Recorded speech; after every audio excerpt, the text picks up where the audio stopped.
You know those videos on TikTok or YouTube where there's like an unreasonable Karen and everyone involved loses their temper and overreacts and gets offended?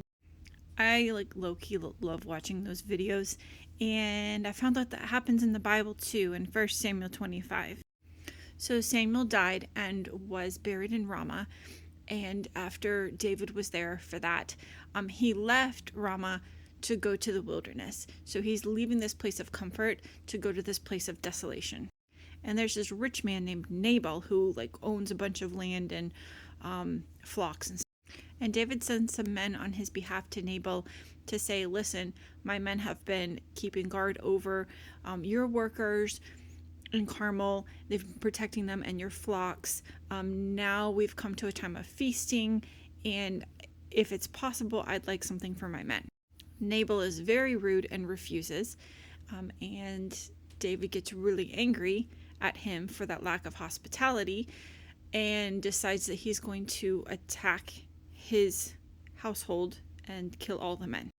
But Abigail, Nabal's wife, hears about this and tries to fix it. And she goes ahead and prepares a whole feast for David's men. And she meets David at an impasse while he's on his way to attack. She meets him there and stops him. She bows down, she says the fault is all mine, and she offers this gift of food to him. And then she prophesies over him and blesses him and says, someone is pursuing you, but God keeps you tucked away. And when God delivers on his promises and makes you king, you won't have to regret this needless bloodshed today.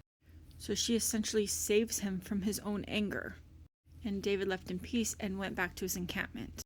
That evening, Abigail's husband, Nabal, is too drunk to understand what actually happened, so she waits and tells him the next morning. And when she tells him, he literally has a heart attack and or stroke, becomes a vegetable, and dies 10 days later. So ultimately, God had vengeance without David having to lose his reputation. And then David actually went on to marry Abigail because of her discernment that day. And I just thought that would be wonderful to aspire to be such a radical peacemaker like Abigail. Her peacemaking goes beyond just avoiding conflict or standing aside and watching the drama. Imagine if we honored and blessed each other in such a way that we actually offered others a way out of their own anger in that moment.